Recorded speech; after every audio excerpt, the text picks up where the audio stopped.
I'm at Bag Enderby in the Lincolnshire Wolds, and I'm in Tennyson country. This village is the next one to Somersby, the birthplace and childhood home of the poet Alfred Lord Tennyson. His father, George Clayton Tennyson, was rector of both parishes from 1807 to 1831, and Alfred Lord Tennyson would have known this church well. The church here is one of the most appealing and attractive in the area.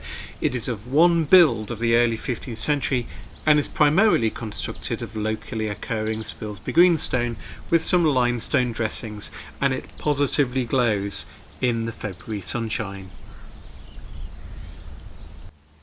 The church is very simple within, an aisleless nave with a chancel beyond, and at the threshold of the two a very rustic early 15th century rood screen.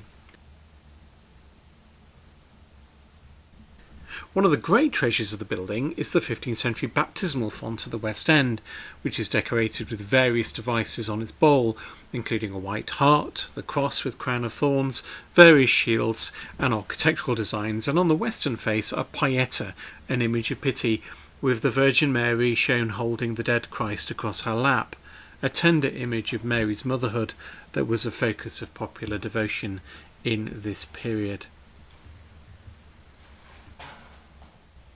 In the mostly plain windows are tiny scraps of original medieval glass, including some decorative white and yellow roundels and armorial panels.